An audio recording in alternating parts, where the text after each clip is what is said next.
Welcome to the Higher Ed Demand Gen podcast, helping higher education marketing leaders share knowledge about learning, strategies, and tactics that are relevant today. See what you can learn today by listening to one of our episodes. Hello, everyone. Welcome to the Higher Ed Demand Gen podcast, hosted by Concept 3D. We have a quick message from our sponsors. So if your school needs an interactive map, virtual tour, or centralized events calendar, please reach out to concept3d.com. Thank you.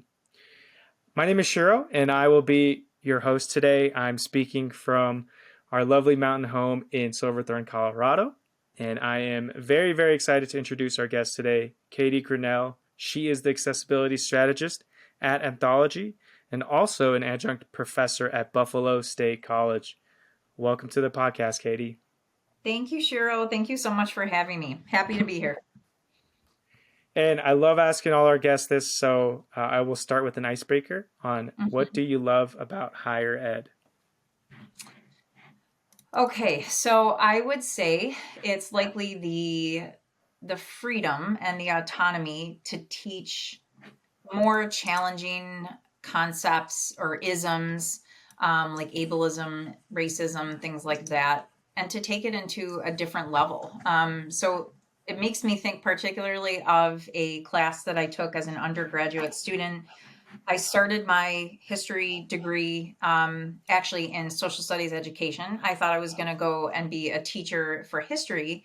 And then I took my first class as a college student taking an American history course, and it blew my mind in the best way possible. So it really made me think more about how I could potentially change the way that I teach and reach a different audience, and really thinking about it within more abstract spaces.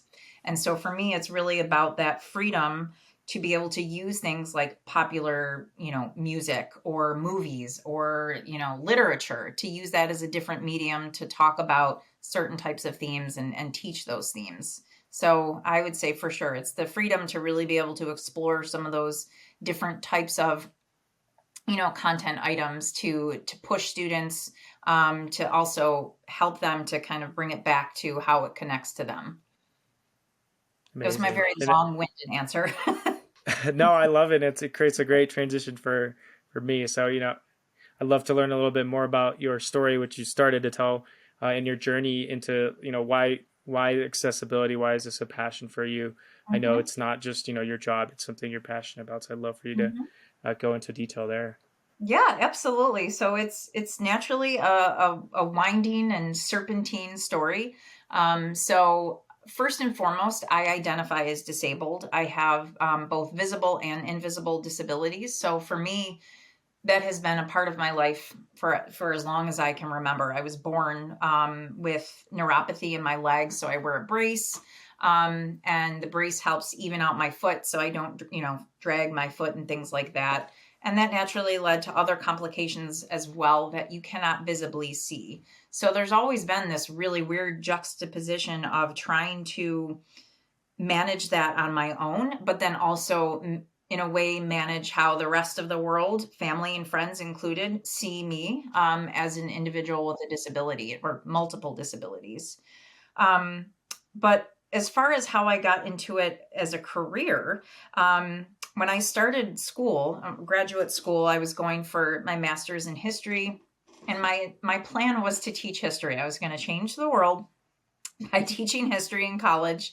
And so I went for my PhD, and instead of going into a history program, I went directly into an American Studies program, which, if you're not familiar, it's a pretty broad discipline, and you essentially kind of pick your own ism or area, if you will. So like race, ethnicity, you could say, socioeconomic, different types of areas that you're interested in, and you're really kind of focusing on a different type of history or things like that. So I started it in looking at American popular music, and about, I would say, 2 semesters into my PhD program, I learned about disability studies as an academic discipline. Shiro, I had no idea that this even existed. So it was life altering because it led me in a different direction career-wise, but it also helped me kind of figure out and learn how to, conceive of myself as a disabled person in a strong and empowering way. And that's a continuous, I would say conversation and relationship that I have, or aspect of myself that I'm constantly working on. But it really was able to open up so many different doors for me. And so from there, I finished school and I had been adjuncting at multiple different, institutions near Buffalo, New York, which is where I'm based. And I started working for what was then called Campus Labs, now called Anthology. And I've been with Anthology, which is a higher ed tech company. I've been with the company for over 6 years, so it's about 6.5 years. And the most recent role that I am in now is the Accessibility Strategist. So what's phenomenal with this role is I actually get to use a lot of what I learned in graduate school in the work that I do on a daily basis with our clients that have our product called Ally. So Ally is an accessibility tool, and that is what I consult on. So it's been a really weird, winding road. But I guess, in looking back on it retrospectively, it needed to happen that way. So it could bring me to this, space in my life now. Thank you so much for sharing that. That's an incredible journey. That's having a moment where you really changed directions is it's life changing, and so that's a very good insight. I'm curious. We in our previous intro discussion, we talked a lot about accessibility, right? And their need to be part of the universal design of higher education. We feel like a lot of schools and, quite frankly, the world it's just a checkbox. And one of the strong points of view we have, and I have, is that websites, institutions, schools, businesses can really be leading with accessibility and creating that as a part of their universal design. And I know you have some comments around that as well. What are your thoughts on really improving that as a part of the fundamental design of education? Yeah, so this is a great question, Shiro. I think first and foremost, what needs to happen is almost like a demystifying or debunking of this idea of accessibility or disability as something that we cannot talk about. And that is probably one of the reasons why it's typically left out of those, DEIB, so your diversity, equity, inclusion, and belonging initiatives or conversations and efforts that you see within higher education in the US. It's very similar to some of the other social constructions. If we think about disability as in a social construction standpoint, it's not so much about the actual impairment that the person has, it's how society views them and basically, boxes them into a specific type of category or identity, and then puts barriers up everywhere. So we want to break that, right? We want to demystify that. We want to debunk that. Talking about disability and accessibility is not bad. And I say that as somebody living with multiple disabilities. I would much rather, and in fact, I would openly invite anybody to ask me questions. And if I don't want to answer it, I won't answer it. But for the most part, I want people to feel comfortable in engaging in that conversation to help break down, the barrier to even talking about it in the first place. So hopefully it's with that we're starting to see that it becomes a more natural and organic conversation and component in those larger conversations. Because it should not be a separate, thing that we're thinking about or addressing. It needs to be integrated into every single aspect of universal design. And that's not just in teaching and learning. It's not just in the physical logistics of an institution and how their campus is set up. It's also in their alumni outreach. It's also in their retention work. It's also in their student success work as well. All those different types of initiatives. Accessibility is a part of every single component. And so it needs to be more naturally kind of, thread without, these different types of efforts and institutions and departments in a way that isn't putting it on this, into this separate space that it needs to be about accommodation, right? It's more equitable if it's something that's kind of naturally ingrained from the very beginning. Gotcha. And so really moving the conversation, like you said, from just accommodations to being equitable, and also creating a comfort zone. Mm-hmm. Yeah. I don't remember the exact word you use, but to have those conversations, to be more open and Mm-hmm. transparent Yeah. is one of the things you believe in. Yes. Gotcha. And real quick, just for vocabulary, since I think I told you I had to do a quick Google search Mm-hmm. on DEIB. I knew what DEI Mm-hmm. was, but could you Yep. tell us a little bit more about the B, the belonging part of it, and Absolutely. what it stands for, or what it means? Mm-hmm. So I'm glad you asked this, Shiro. This is, I think this is a perfect example of, aiming to be accessible and equitable in our language. So I'm glad you're asking.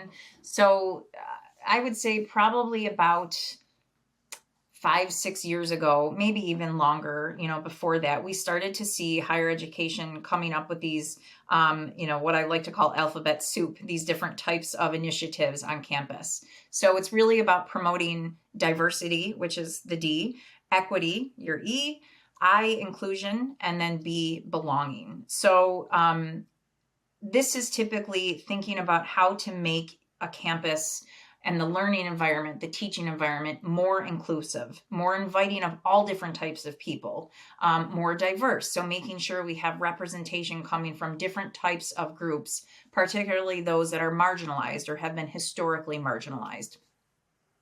And also, when we're thinking of belonging, that's so much about making it a safe space where people from all different backgrounds and coming from all different lived experiences feel safe to be able to voice their opinions, their perspectives, to be themselves, and to actually feel that they belong and they have a place there. So it's a hard thing to do, especially from a collective standpoint, to try to get everybody at an institution, on that kind of page. So a lot of these different DEIB offices, and sometimes, justice will also be one of the letters in that alphabet soup. We've seen that with some other institutions. Um, Typically, we see all sorts of different programs and different types of trainings, equity-based training, having more, diverse, I would say, scholars and instructors that are a part of, the institution. So there's a lot of different functions that actual type of initiative has. But what typically is left out of it explicitly is accessibility.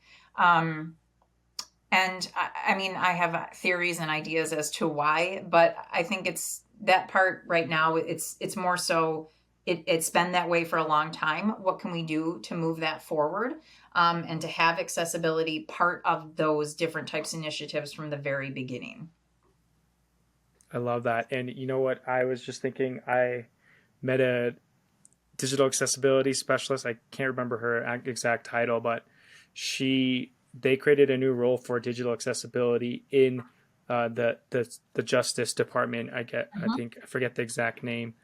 I'll pull it up in a bit. But yeah, she just was created a new role, and I think there's some movement into merging within the DEIB or DEI departments within schools. But yeah, it's prime example of what I'm hearing, because that position was just created and it didn't exist before.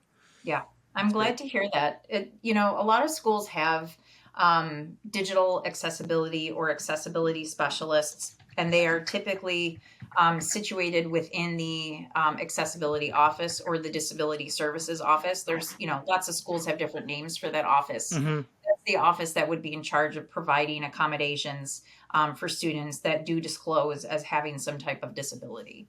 So it's great to see, though, that there are positions like that are extending beyond that space. It's not that they're not needed in that space, they are, but there's other areas as well, in particular marketing, communication, things like that also really need to have, those types of specialists to make sure that the content that they are disseminating and sharing with either prospective or current students, donors, alumni, that it's accessible. Absolutely. And I am a marketer and I have a business hat on, half of the time. And, I'm thinking of the belonging aspect of the DIB, the B, to really play a function in maybe student persistence or, a student's ability to continue their education, which obviously has the business side, which is, the student retention aspect. But Mhm. do you think that that plays a role if you're really focusing more on belonging? Because I think statistically, students with disabilities have a high dropout rate within the 4 years at a 4 year institution and more. And so, I'm just putting my business hat a little bit. And what does that mean?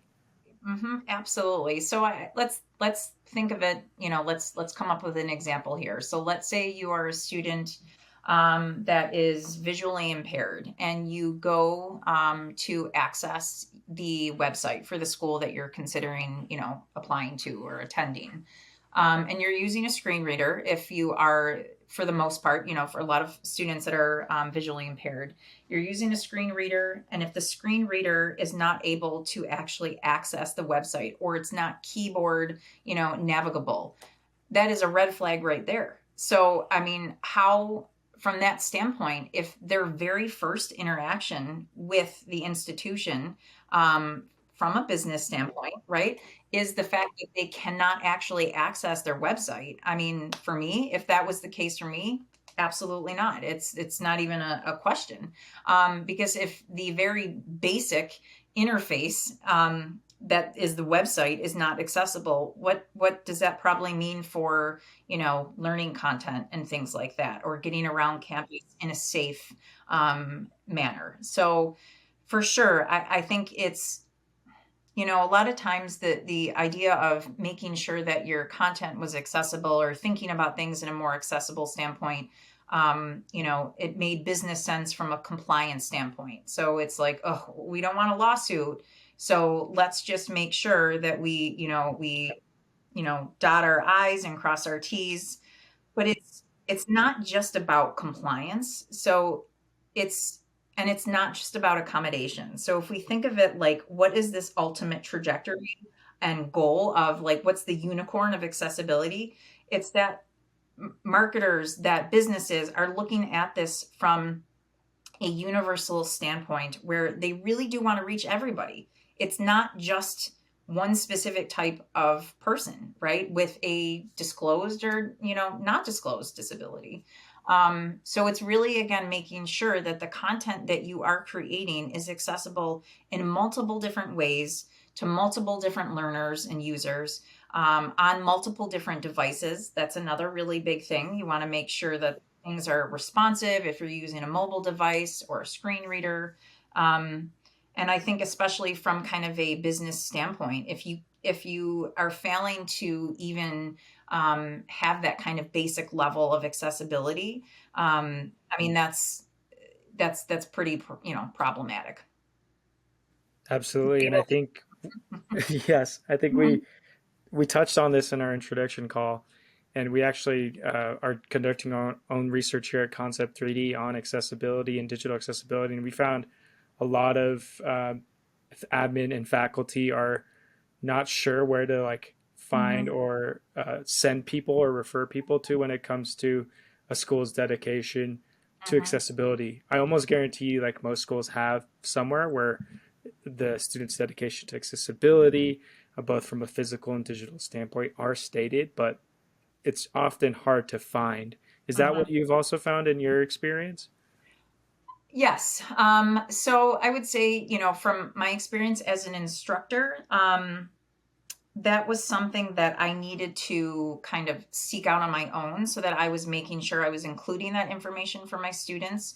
I mean, every school is legally bound. They have to have an office like that, to actually comply and adhere to, the Americans with Disabilities Act, sections 504 and 508, from the Rehabilitation Act of 1973. Like, those are the guiding, pieces of legislation that determine how public institutions and private institutions are providing accommodation and access for students. Um, the thing that I have found is that, unless it is, unless the instructor or the student is already familiar with that office, so perhaps they do need an accommodation and they've already been going there.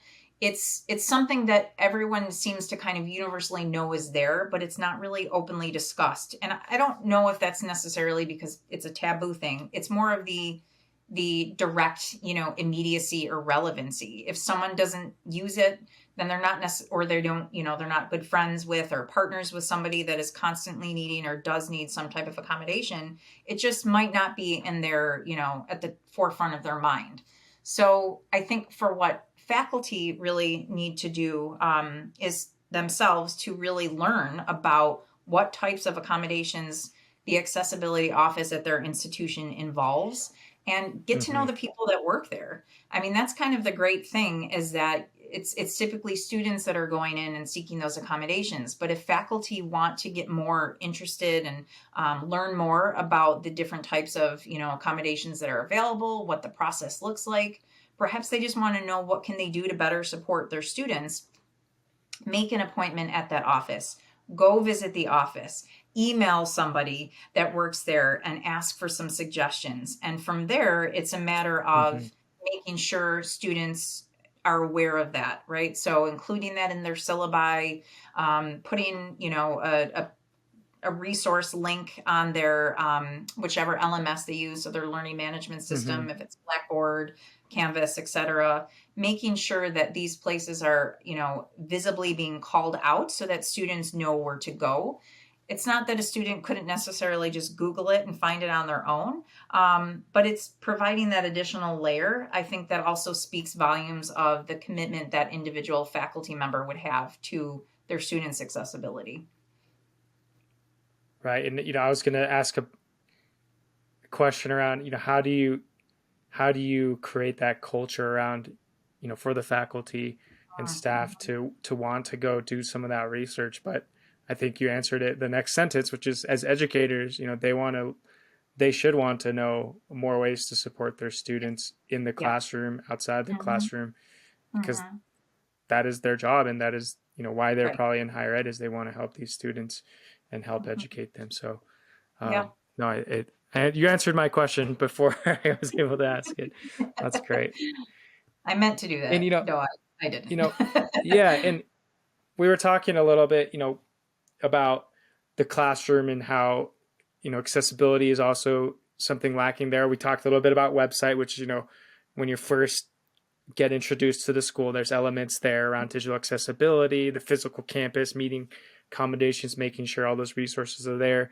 And then we talked a lot about, as an educator, you have experience on the education side, the learning side.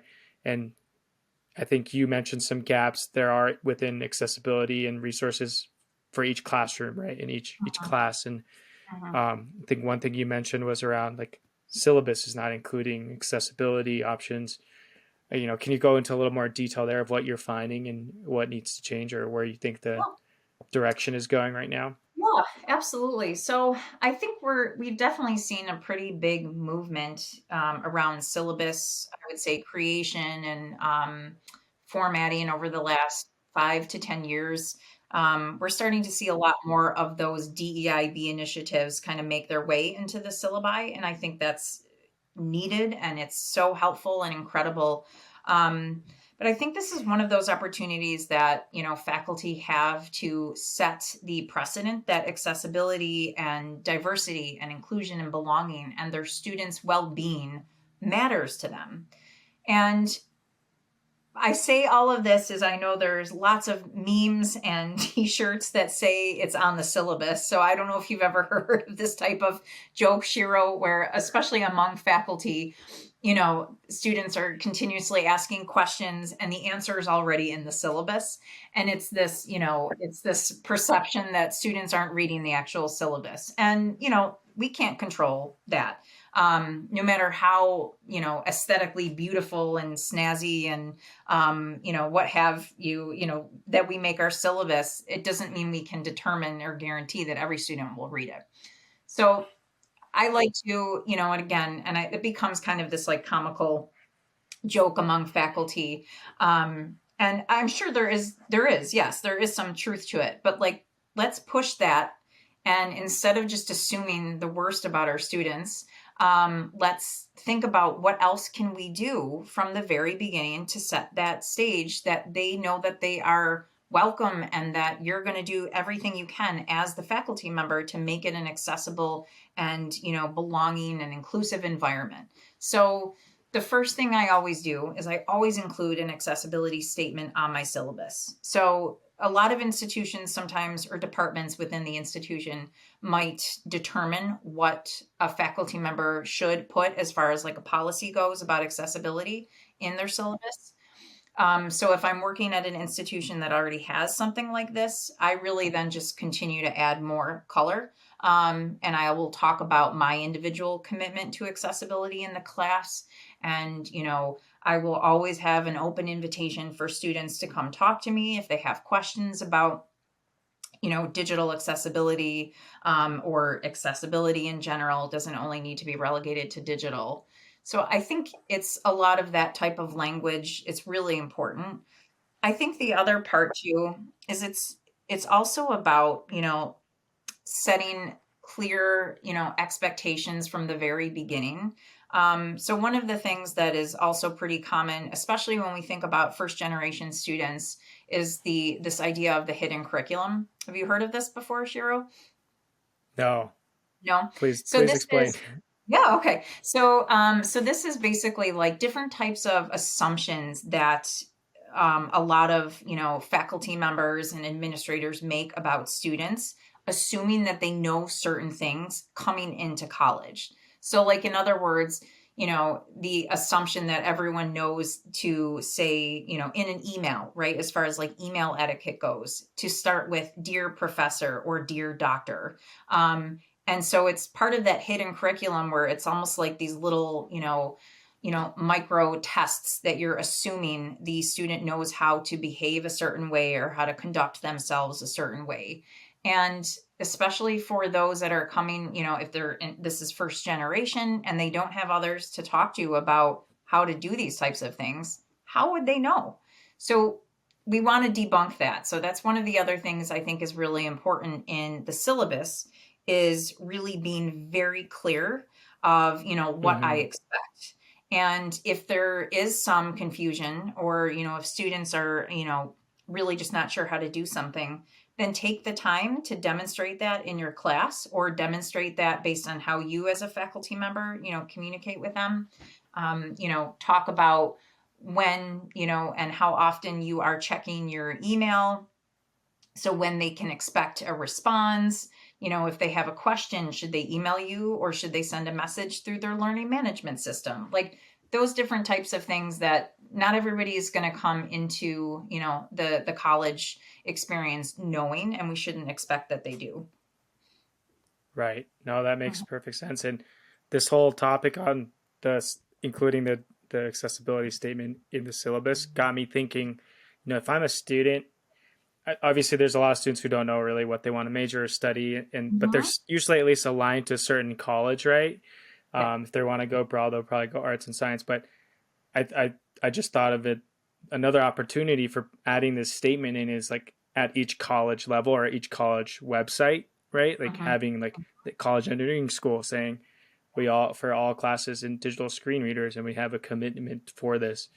Just having that information up top, I think, is a huge opportunity for admissions marketing too, because they'll know that all the classes below and of that parent are going to be accessible like right off the bat. And so absolutely, that was just something that made your syllabus idea got me thinking about.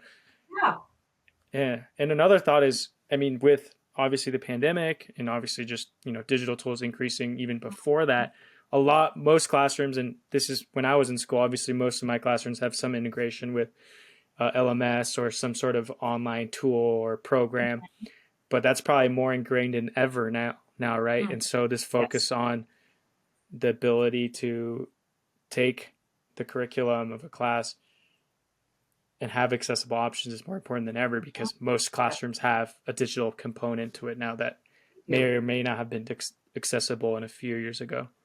Yep, absolutely. And that's one of the neat things about the tool that I really support at my work, or with my work at Anthology, is so Ally, it's ALLY.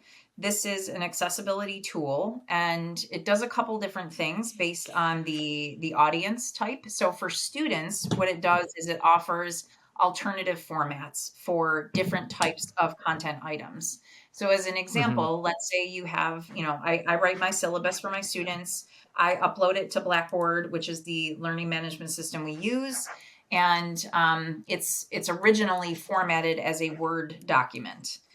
But let's say I have a student that needs it as a Braille ready file format because they use refreshable Braille display. Well, they can download it as the specific type of format that they need. Or let's say they are using a screen reader or any other type of text to speech functionality, and they need to be able to have a tagged PDF, right? So when you tag a Hmm. PDF, it means you're providing these different types of tags or identification labels, if you will, to different parts of a document. So like the title, the heading, Right. begin paragraph. So text to speech will read it aloud for that. So while yes, when we think about, Ally and how it offers these alternative formats for specific types of learners, it also goes beyond that in a more universal design or universal design for learning standpoint, in that yes, it directly benefits our students that do disclose and have a disability and are seeking some type of accommodation, but it also helps all other types of learners, right? So if you can take a article that you need to read for a class and you can convert it to an audio format, and on your way driving to school or driving to work or folding laundry or doing Absolutely. dishes at night, you can listen to that. That's incredible. So really, again, it's beneficial for all. Maybe perhaps it was originally, designed to address a particular type of impairment and disability, but it really then goes above and beyond that if we're looking at it from that universal design standpoint. I love that. And, I use the same thing. I have to review some of the content that we create as a marketing team, and Hmm. I have the accessibility options turned on my iPhone. Hmm. And so I will actually go on a walk and I'll listen to the document because I'm a Hmm. better listener than I'm a reader. And so Same. that's how I consume some of the content, so that, when I Hmm. sit down at my desk and I need to make edits to the copy, and I've already listened to it once instead of having to read it twice. And so, Yeah. um, yeah, I use the same functionality, and Mhm. it's definitely helpful. And, I love this topic, digital accessibility. Like, we have to learn, from especially like a business organization perspective, that it's not just helpful for people with disabilities, but Mhm.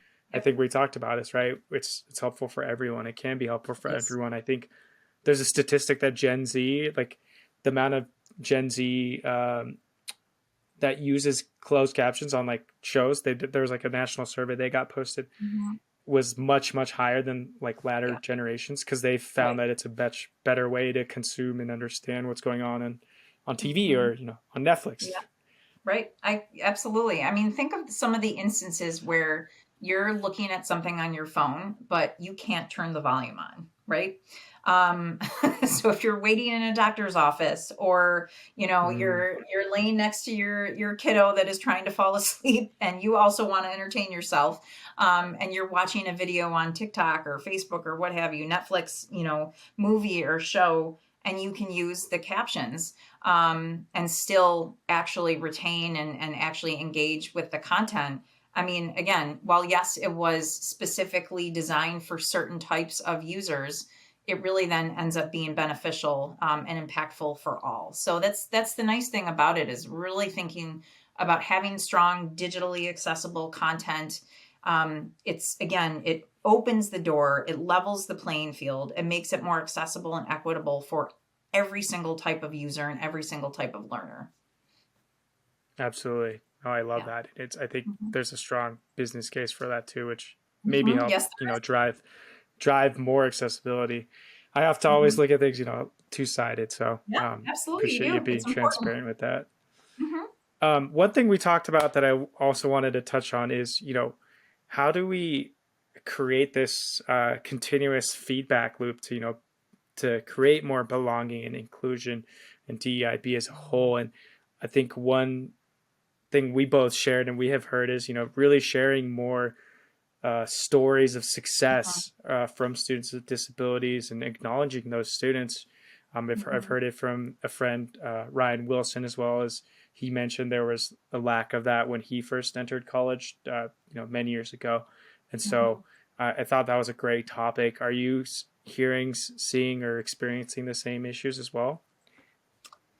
Yeah, I mean, it's a hard, well, I should say I think we've come a long way. Like higher education has come a long way in this type of, Mm-hmm. conversation, but it is still um it's still so ingrained in our society to not to walk around something that's awkward or uncomfortable, and that can be disability, that can be race, that can be sexism.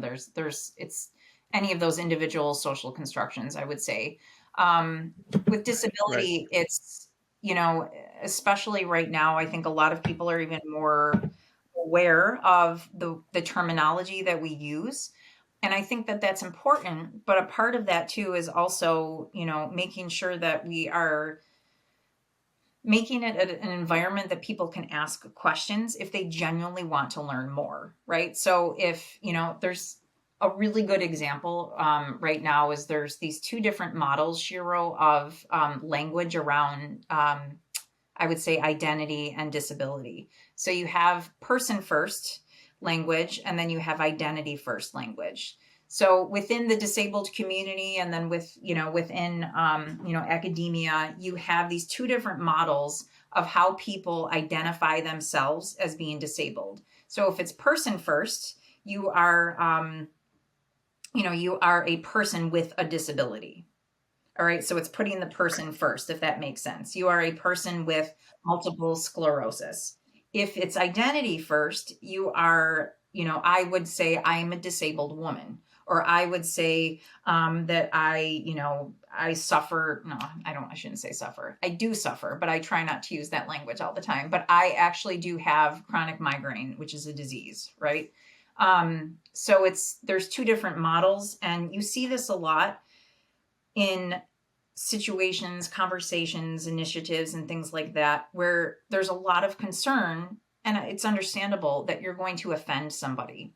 So, in an instance like this, and I bring this up on purpose because I think these models are critical. It says a lot about empowerment and accountability and autonomy of the individual and how they choose to, have people address them and how they address themselves.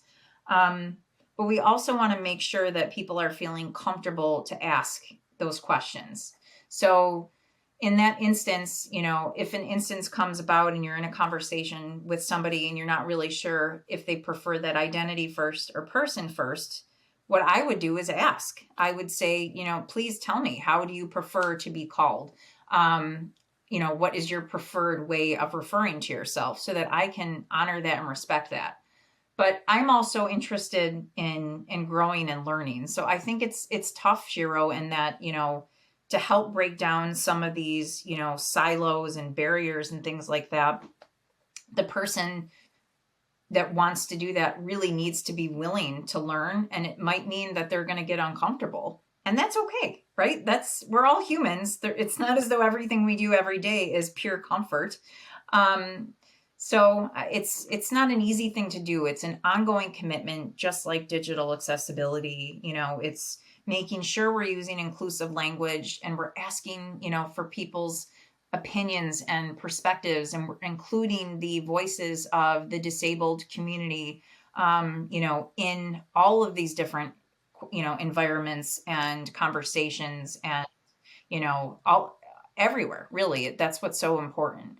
And I think too, there's a lot that can be done as far as, like, learning more on your own and personal growth. Um, Alice Wong is a disability activist, and she's also an author. And she has a book out called, I think it's, now I'm looking over at my bookshelf, trying to remember what it's called, but it's basically a collection of firsthand experiences that were written by disabled people. So they're sharing their experiences. I think it's called Invisible Disabilities, and I can follow up with that. Disability. Disability, visibility. There we go. Yes. Thank you. It was right there at my brain, and I just couldn't get there. But yes. that book is wonderful, and then it provides some more, I would say, really realistic experiences of of what each of these individuals have had as far as being disabled, and what that looks like. And that's a good place to begin. There's lots of other great information and other books out there as well. Simi Linton is another disability activist and scholar, and she wrote a book called, I think it's called um, Claiming Knowledge.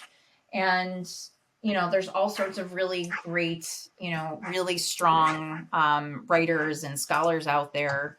But really, just getting a sense of the movement in general and how that feeds into accessibility. There's just such a dark history of disability within, I would say, the world. And then it's really about, we can't go back and rectify that, but we do need to learn those lessons. Not necessarily because we look at history as a way of, trying to learn from the past and not, make those same mistakes again. I think that's pretty, rote saying that we often see with history, but it's really about using that historical context to make better decisions moving forward, and then to understand that there is often trauma and things like that associated with disability, and how can we move forward collectively to break that down into something that's a little more tangible, and something that people can, begin to talk about and feel comfortable with.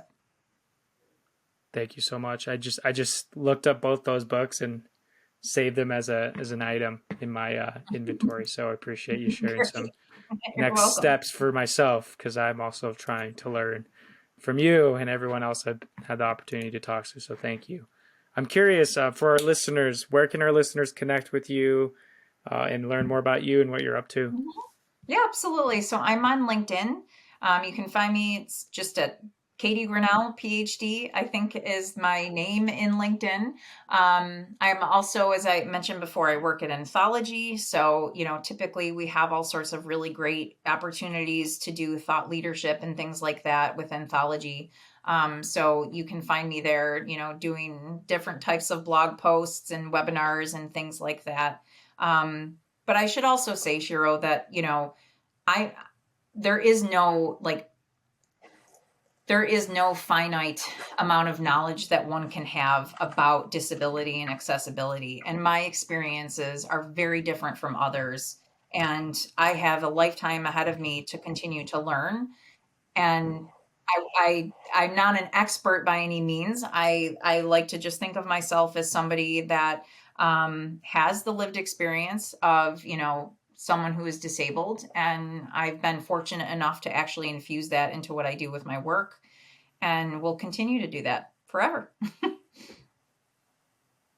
Thank you so much, Katie. That's amazing. And I appreciate you coming on the show today to talk about something that's probably not, super, super comfortable, but, let's get uncomfortable. I think that was your message that I Yes. really took away with. Yes. Amazing. Well, thank you. Yeah. Thank you so much, Shiro. And thanks to all our listeners for tuning in. We'll have another great episode on accessibility coming up shortly. And of course, if you are looking for an updated interactive map, virtual tour, or events calendar solution that are all digitally accessible and meet standards, please reach out to concept3d.com. Thanks, everyone. Thank you.